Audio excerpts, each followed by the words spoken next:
Yo, what is up everybody, and welcome back to another Madden 17 Ultimate Team game, where you guys can see we have some new additions to the squad, including 95 overall Dick Night Train Lane. All that hit power, all those great coverage stats. You see David Johnson running the ball for my opponent to start the game off on back-to-back plays, getting the first down on that one, both times tackled by Barry. We also have Marcus Peters in our secondary, and Dak Prescott, 90 overall, is our new quarterback. I wanted to try a mobile quarterback. I haven't tried out too many of them, so we'll see what Dak can do for us, as my opponent goes on the outside to Eric Decker. He had a couple of nice go-to receivers like Decker, DeAndre Hopkins, Greg Olsen at the tight end spot, and even Brandon Cooks. And then he has Aaron Rodgers with that conductor ability, but he cannot conduct where the ball goes when Eric Berry lays the boom. Recovered by Dick Lane right there. Quick turnover for us right there. Good hit stick and a little bit lucky, but hey, when you use your hit stick, you'll take it right there. As you see, 3rd down and 5, we throw an interception. That wasn't luck. That was all skill by him picking it off with Shays here. For us, that was a little bit of Stevie Wonder. I just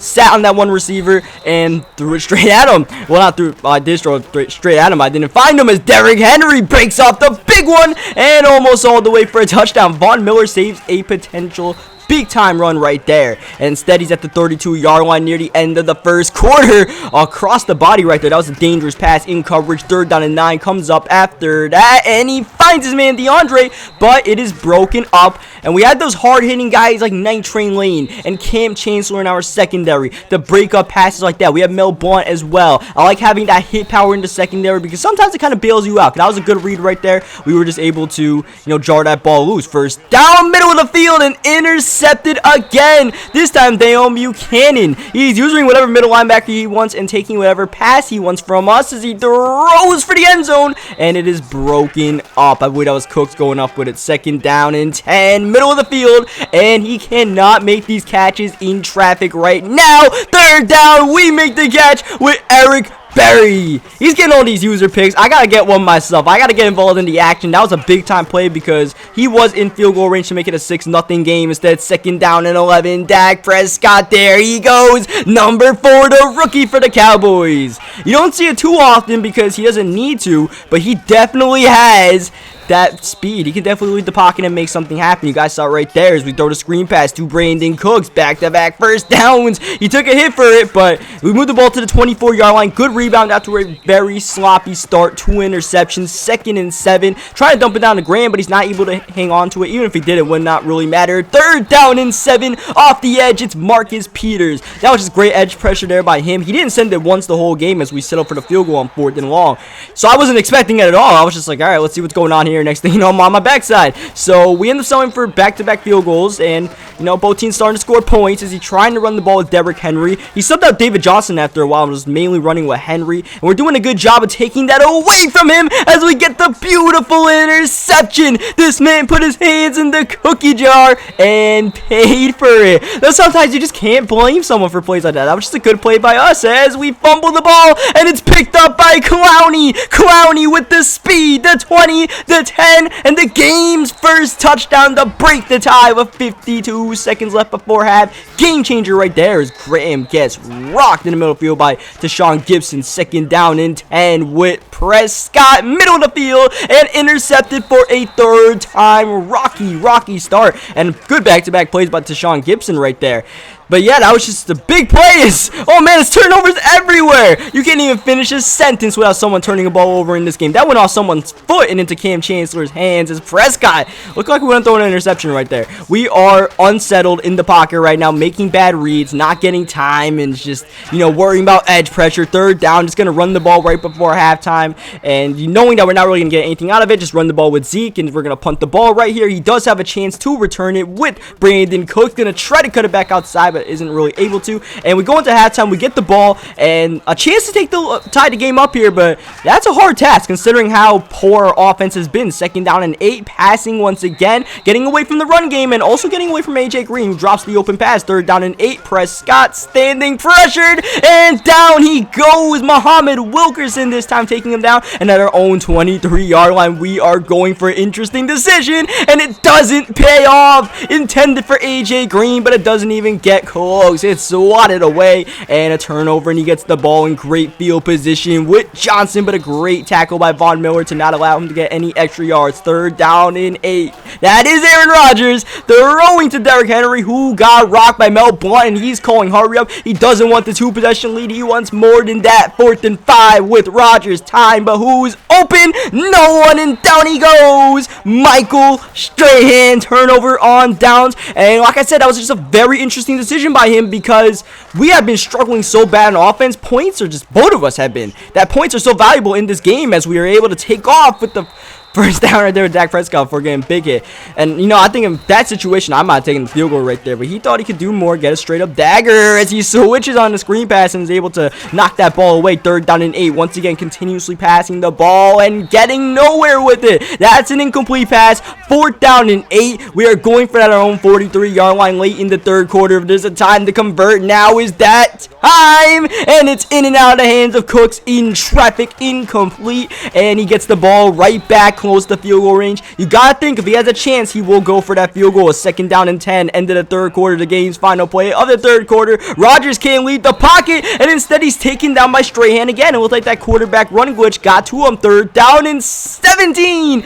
Ooh, he almost threw another interception to Eric Berry, and instead he punts the ball. We get one more opportunity with it, but we make a mistake and leave the end zone with David Johnson. I wanted to catch it and just, you know, need a ball, but David Johnson ran without me doing anything, so then I just had to leave, and we're at our own 4-yard line, and we could barely get 10 yards. We gotta go 96 yards to try to tie this game up with Brandon Cooks. At this point, I'm already thinking, if we ever get a touchdown, we somehow manage it with our piss-poor offense, I might go for 2. Overtime might not be an option as we leave the pocket with Dak Prescott and get the first down. Prescott's been making a lot of great plays with his legs, but sometimes you can't escape the immediate pressure. Clowney forces the incompletion. 2nd down, dancing around. Prescott again, running out, but only able to get half the yards necessary for the first down right before the 2-minute warning. Prescott, triple coverage, incomplete. 4th and 5, almost have to go for it here, and we do with Prescott looking to pass all the time this time, but who is open? Sitting, waiting, great coverage, looking downfield. That's Brandon Cooks. Intercept. Actually, it's Odell Beckham Jr., but it's intercepted nonetheless, and now a first down or 2 could end this game. He chucks it up,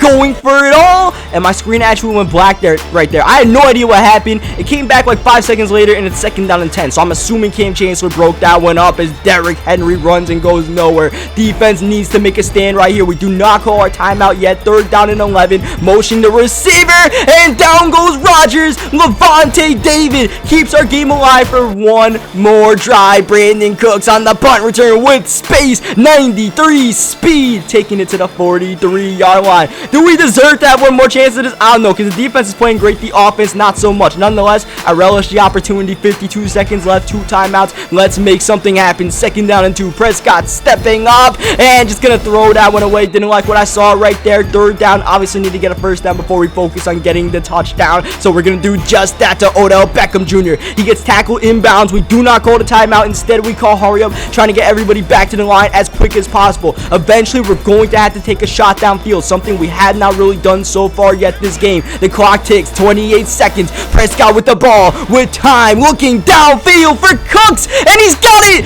Both feet in bounds at the 2-yard line, but we need these last 2 yards. Play action! Oh, Shockey isn't able to come down with it. 2nd down and goal. 20 seconds left. Running the ball with Zeke. He's stuffed. He doesn't get it. Doesn't even get a yard, and we call our 2nd timeout. 3rd and goal. We do have the option to run the ball with that timeout in our back pocket, and we do with Zeke. It's a touchdown. The PAT to tie the game up is straight down the middle with Graham Gano. Struggling all game, but we come through in the clutch. 11 seconds left. Returning it not too far. He does have all his timeouts, so we can take a shot and try to get in the field goal range. He runs it with David Johnson and goes nowhere. Does not call his timeout. That clock ticks down, and with 2 seconds left, he finally calls it to give himself one more chance, and he comes out in the Wildcat. One of the most dangerous plays in the game to decide the game. David Johnson, stiff arm, and brought down by Mel Blount. It's the Farm Night Train Lane. But we are going to overtime, and he's getting the ball. The question is getting the ball what you want in this situation, in this kind of defensive slugfest, where both teams are struggling to move the ball downfield? You really want the ball first. We will find out. Derrick Henry goes nowhere. The run game has gone nowhere since that one big run by Henry in the first quarter. David Johnson not able to go anywhere either, and now he has to pass the rock. Play action, looking, everything covered, pressure, and he just throws it away very smartly right there. 4 for 15 passing, and he punts the ball on 4th and 6, knowing how much he struggled, but how well his defense is played. Brandon Cooks looking to catch the edge, and we might have ran that one a little bit too far out the boundaries to the 31-yard line. Now all we need is a field goal to just win this game straight up in OT, since he punted the ball. 2nd down, rolling out, throwing it, smart throw to Beckham, who gets rocked, doesn't get the first down. Big 3rd down and 2, and we run the ball with Ezekiel Elliott, something we haven't done in a while, running the ball, trying to bring that back for overtime. Again, Johnson with a lane, Johnson with a 1st down, closer and closer to Gano's field goal range, needing about 10 more yards. Prescott, he's got time, looking downfield and hitting Ezekiel Elliott, incomplete pass. 2nd down, back to the run. Zeke's got a lane, he's fighting, rolling,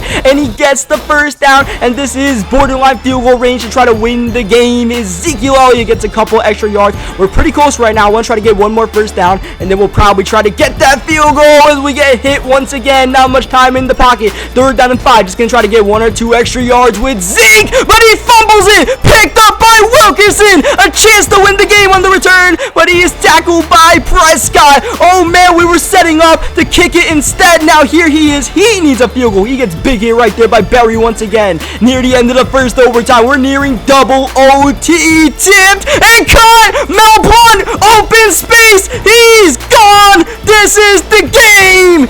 Oh my goodness. Blunt, tip, pick, and dagger.